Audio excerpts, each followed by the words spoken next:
sentarse.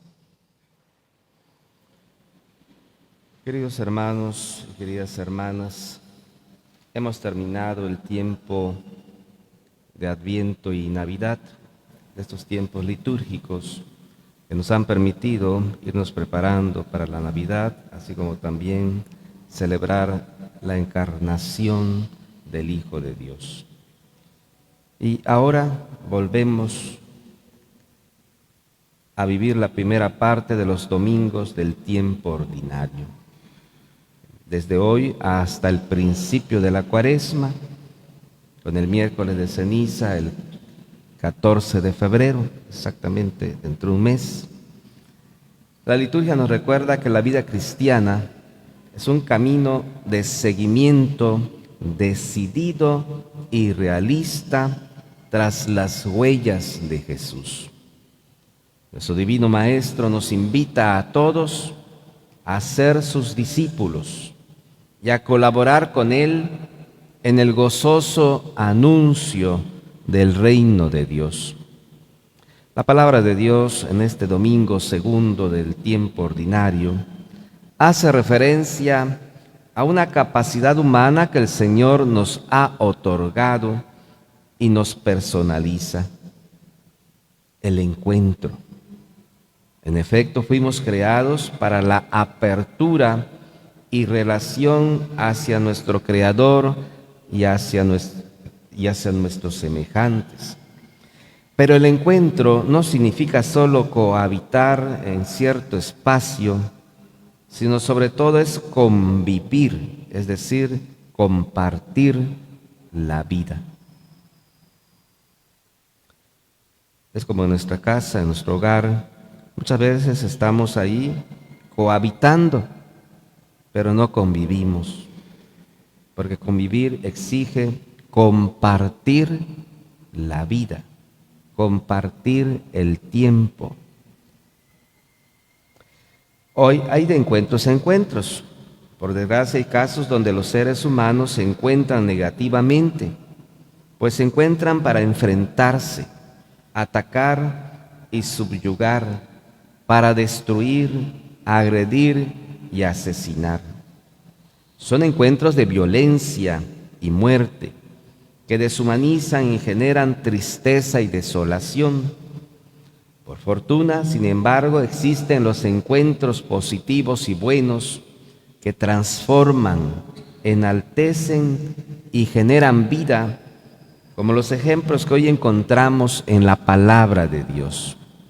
La primera lectura, que es tomada del primer libro de Samuel, narra el encuentro de Samuel con Elí y por medio de éste con Dios, quien lo elige para una misión.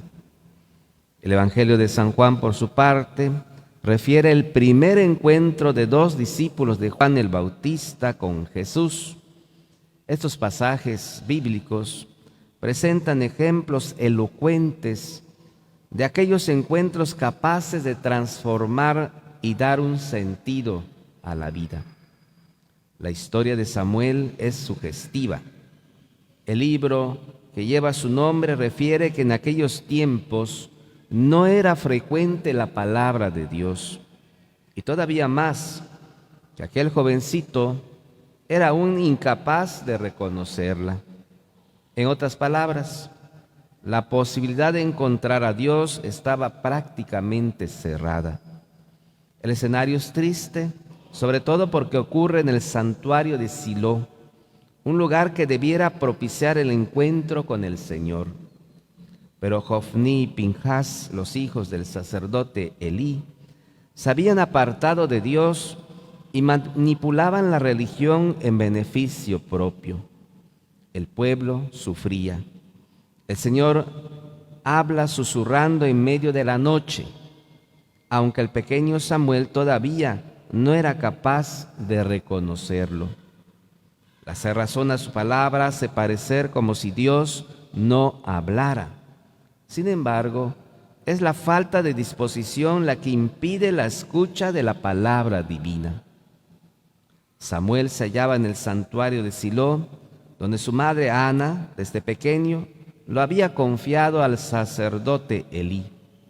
Una noche Samuel oye una voz que lo llama por su nombre. Samuel, Samuel.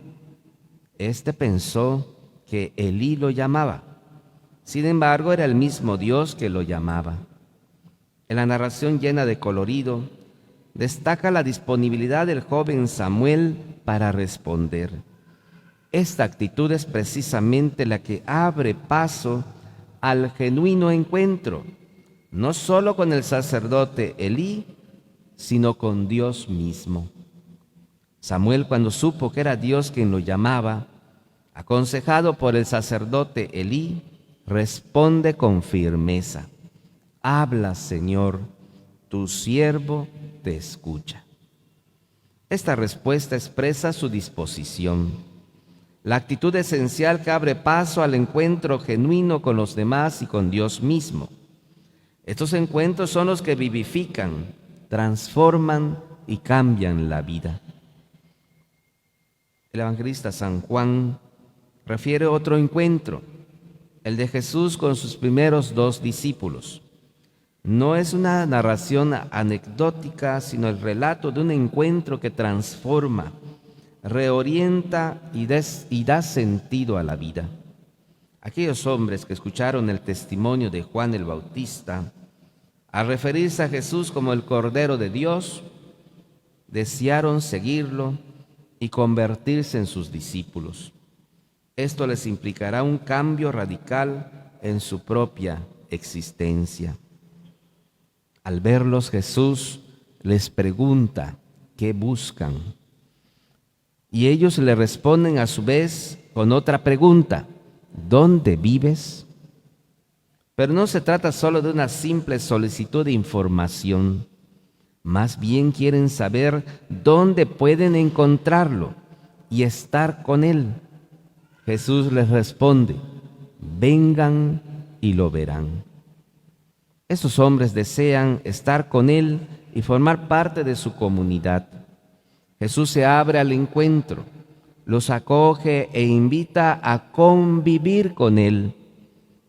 Este encuentro, en su más plena comprensión, se llama comunión, vivir con Jesús. Estar con Jesús da sentido nuevo a la existencia, reorienta la vida y hace descubrir la propia misión. A Simón este encuentro le llevó al cambio de nombre y por tanto de misión. De Simón, que significa el que ha escuchado a Dios, pasa a ser Kefas, es decir, piedra, firme como una roca, fundamento o cimiento. El encuentro transforma total y absolutamente a Simón. Jesús nos invita a encontrarnos con Él.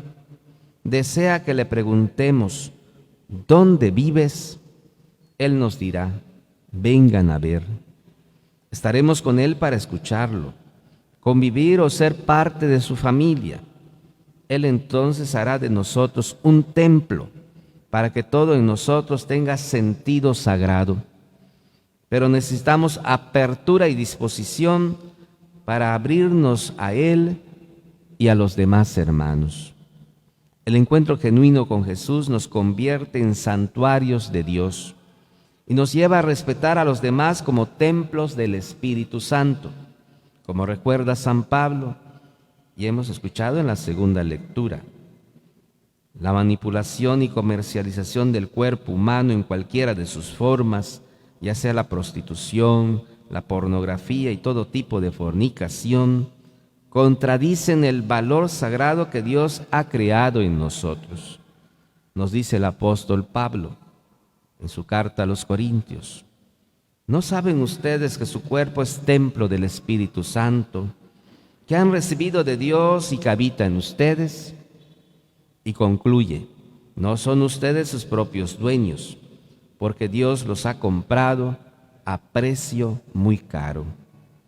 Jesús ha ofrendado su vida y ha derramado su sangre por nosotros, que somos miembros de su cuerpo. El Señor Jesús nos invita y nos sigue invitando a encontrarnos con Él y con los demás a formar su comunidad y su familia, que es la iglesia, para que seamos ese templo donde habite su espíritu. Ese encuentro acontece desde luego en la oración, en la escucha de la palabra, en la Eucaristía y en los demás sacramentos, pero también en la cercanía con cada hermano, sobre todo el más necesitado. Este encuentro reorienta y otorga sentido pleno a nuestra existencia. Queridos hermanos, queridas hermanas, pidamos a Dios por intercesión de Nuestra Señora del Carmen, San José y San Andrés Apóstol, aceptar seguir a Jesús todos los días. Que ese seguimiento lo hagamos con firmeza, que lo hagamos con alegría, que lo hagamos fielmente, a pesar de todas las consecuencias que pueda traer el seguir a Jesús. Pero no veamos las consecuencias negativas, sino lo bueno que nosotros podemos recibir al seguir a Jesús. La paz, la tranquilidad, el amor. Que así sea.